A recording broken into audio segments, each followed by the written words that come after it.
Welcome to Go Math Lesson 11.4. Today we are looking at finding measurements of angles when we know some facts. So if we take a look right here, this is asking us when it says m of the angle, that means the measurement of the angle. So they are asking us for PQT right here.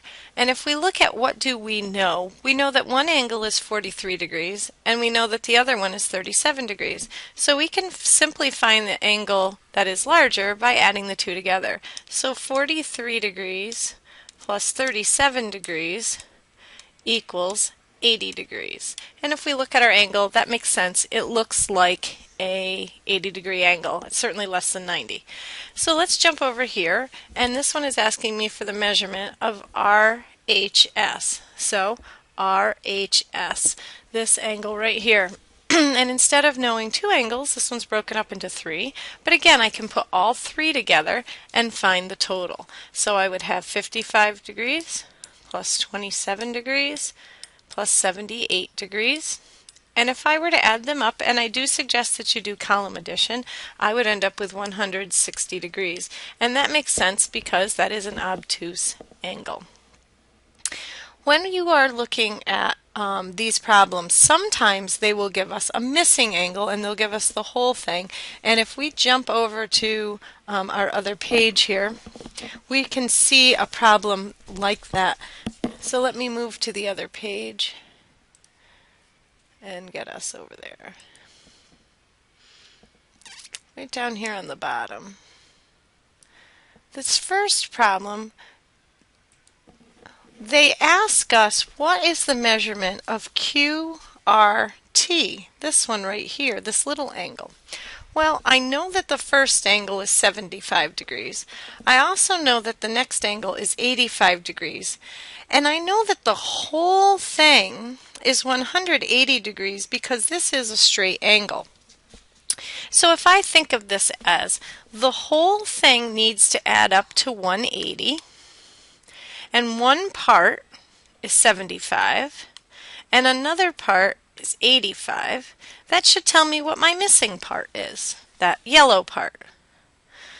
Okay, so let's add the 75 plus 85, and when we do that, we get 160.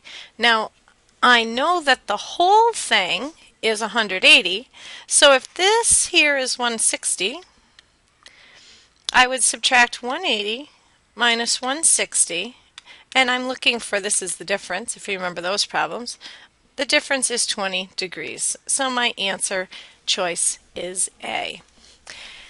I'd like to just take a second and go back to practicing measuring angles and just to go over a few pointers when we do that. If we take a look at this page, we were trying to measure angles in a circle. It's a little difficult for us to do. So if we take a look at this protractor here, one of the things that we really have to remember when we're doing this, let's just say here I want a 75-degree angle. Okay, so what I want to do is I know that that's acute, and for a 75-degree angle, what I want to do, if I want to work from this ray right here, I would build from this ray at 0, and I would go up and land, here's 70, here's 80, so it would be somewhere in between here. And then I would use my straight edge to connect those. And I would put a ray. Remember, you always build from the ray that you have, and you start at 0. A common mistake kids do is they just go by any of the numbers here, and you can't do that. If I were to step back and look at this angle, it's an acute angle, so it couldn't be 105 degrees, which is what you would get if you looked at the top. Okay, so let's just draw another little angle here.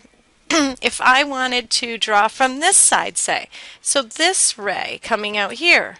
Now this time I'm reading from 0 on this side, and let's make a, I don't know, 55-degree angle. So I start at 0 and I go up to 55, make a mark, and then I connect with a ray, and of course we'd use a straight edge to do that.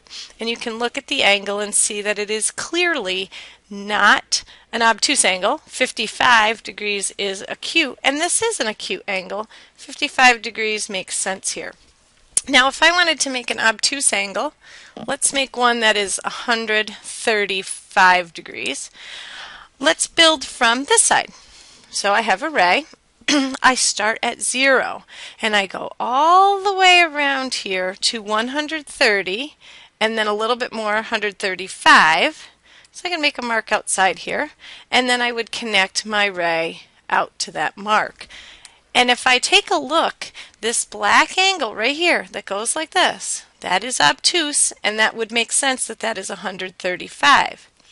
If I wasn't careful and I just looked at randomly at these numbers and didn't start with 0, I might have marked 135 here. I'm sorry, I wish that was red. Well, maybe this will be. If I marked 135 here, that angle right here is an acute angle. There's no way that that could be 135 degrees. So you really have to be careful that you start from the ray and you work your way up to whatever size angle you want. I hope that these strategies help.